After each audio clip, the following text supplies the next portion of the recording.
What's up, my peeps? My name's Lucas3000, call me Lucas if you like. I'm playing Pokemon, and because good old Lucas forgot to save the audio he recorded, I'll just summarize what happened during this playthrough of Pokemon Black and White. We begin with meeting a new professor telling me how Pokemon works, as if I've never played a Pokemon game in my life.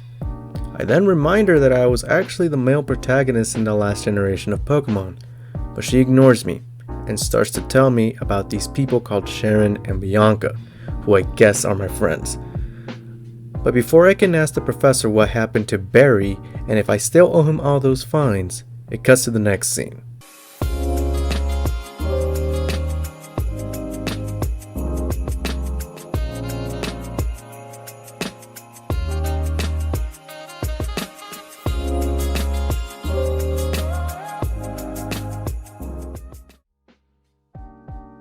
I am now at my home with a box with balls. Bianca is late, which makes me already not like her. Barry would never stand for this. Heck, he would even be in my home before me. After contemplating telling her that we are no longer friends, we then focus our attention to the box with a letter from Professor Juniper, which I then toss in the trash next to me. I then had to pick between Snivy, Tepig, and Oshawott. Now let me make this clear. I am not Chugga Conroy. I will not go into detail as to which one is better, as that would take an immense amount of effort to detail all the pros and cons of each starter Pokemon. It's Snivy. After determining that Snivy was the best option in terms of hidden ability and strategy for the end game, I went with Oshawott. I mean, look at that thing, it's adorable!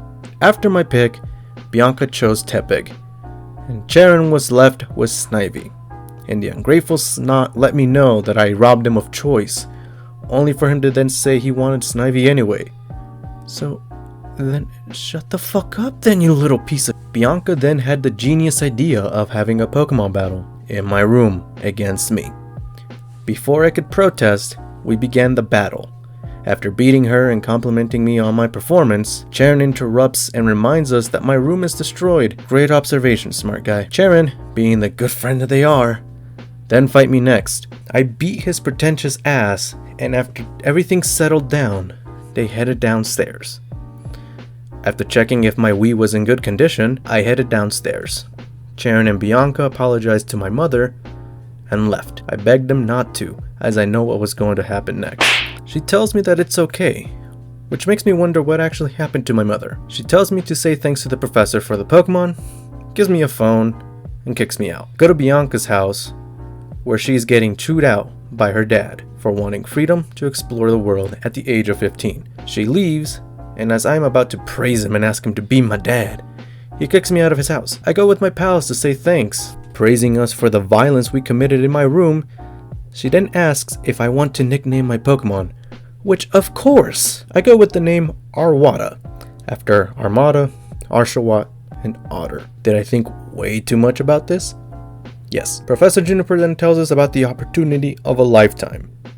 Travel the region, meet new Pokemon, meet new people, discover phenomenons, and get stronger for my research. I tell her yes. She's ecstatic and gives me a tablet to help her with her research. Just as I'm about to discuss salary, she runs off to Route 1. I chase her, but get stopped in my tracks by my mother. As I tell her what is going on, she says she knows, and she agrees with the professor. To my shock, my mother wants me to be a slave. And then at the same time I realize I have my mother back. She then tells us to go to Route 1 and find the professor to help her with her research. I am a bit rebellious, so I choose to stay and talk with one of the town folks. After realizing that they are not the smartest people in the town, I realize I better leave or I'll grow up to be like them. I met up with Sharon and Bianca just slightly below Route 1. Bianca wanted to make this moment special, so we took the first steps together.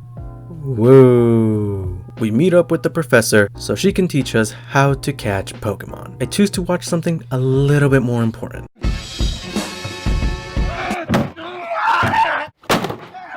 I have no money! She noticed I didn't pay attention, so she told me how to catch him anyways. After the professor didn't get my hints, the others went on ahead. I did the grown-up thing and trained so I didn't have to worry about grinding later on. In the process, I caught two Pokemon, a Lillipup named Kachuro because it's a combination of cachorro, or mutt in Spanish, and churro, because I was hungry when I recorded this, and a patrat. I didn't care for a patrat, since it's not Bidoof, so it's not perfect, but I caught it anyway, and being the okay guy that I am, I nicknamed it Bidoof, so I had some expectations to live up to, and a constant reminder of what it's not.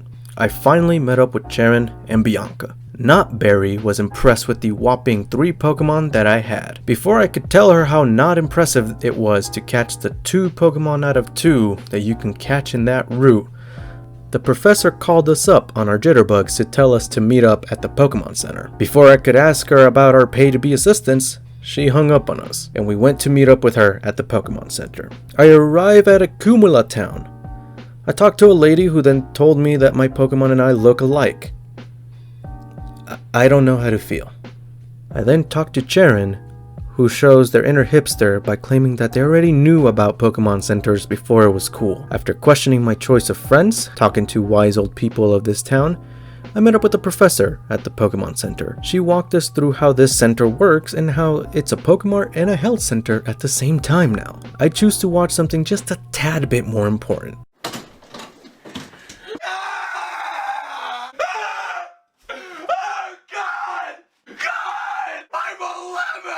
Not Barry wants to talk about what to buy, so I leave. Then I hear a commotion, and I do what any okay guy would do. Walk away.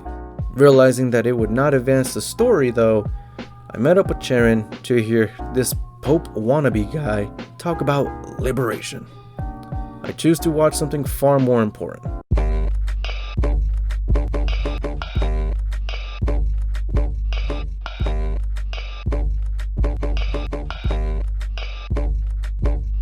Then this Caesar Milan Pokey Whisperer guy tells me I'm a jerk, which I'm not. I'm just an okay guy. His name is N. His parents must hate him. He then wants to battle me, which I allow because his theme slaps.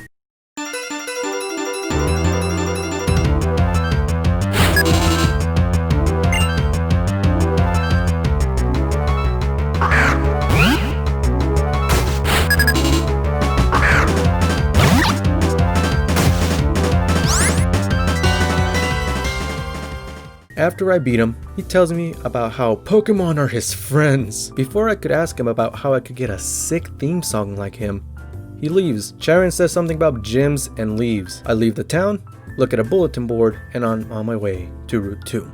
As I arrive in Route 2, my mom calls me, shows up 2 seconds later, and gives me shoes. Thanks, Mom. Before I could ask her about where's my dad, she walks away back home. I go and beat Not Joey for money and some other people as well.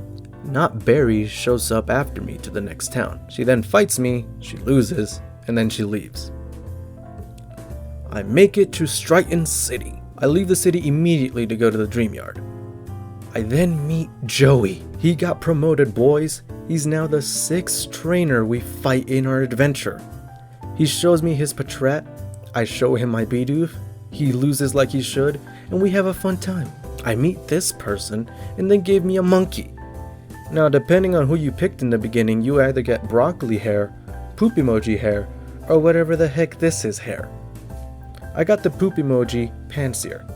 I nicknamed him Cheeto because I was hungry when I was recording this. After resting in a Pokemon Center, I called it a day. Come join me next time when I take Dorito out for a spin. Thank you all for watching. Until next time, I'm out.